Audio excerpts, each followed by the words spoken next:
ថ្ងៃនេះទូនេះគាត់ឡងនេះបាត់និយាយខ្ញុំដឹងដែរព្រោះខ្ញុំសាអាយហើយបានស្អាតមែនធ្វើឲ្យសក្តានុពលហើយស្បូនឆក់និយាយចូលជាមួយសក់សាច់ស្អាតបាទមិនធ្លាប់ប្រើស្បូនផ្សេងដែរគប់ហើយវាមិនសូវភ្លេចរូបស្បូនផលិតអីក្លិនទេវាគក់ទៅវាស្អាតធ្វើឲ្យសក្តានុពលភ្លឺហើយវាមានជីកអូមិនចុះអាចឹងណាបើខ្ញុំគប់ស្បូនផ្សេងវាអត់សូវអូទេវាបានតែពុកហើយវាអត់មានសក្តានុពលភ្លឺហើយមួយទៀត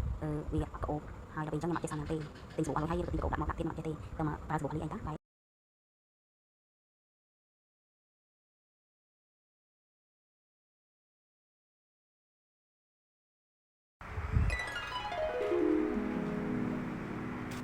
ជំរាបសួរបងប្អូនថ្ងៃនេះខាងសិប្បកម្មមក promotion ជាមួយនឹងប្រភេទកានចំណុះ20លីត្រជា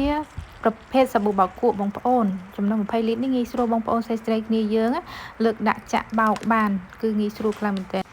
សាច់សាប៊ូខាងខ្ញុំគឺខាប់ល្អខ្លាំងមែនទែនមានពពុះច្រើនបងប្អូនតម្លៃត្រឹមតែ$11តែប៉ុណ្ណោះចំណុះ20លីត្របងប្អូនយកពីកានថ្ងៃនេះគឺខាងខ្ញុំហ្វ្រីសេវាជាប្រភេទសាច់សាប៊ូមានក្លិនក្រអូបស្រាប់បងប្អូនអាចចងបានតាក់ទងមកបានអរគុណ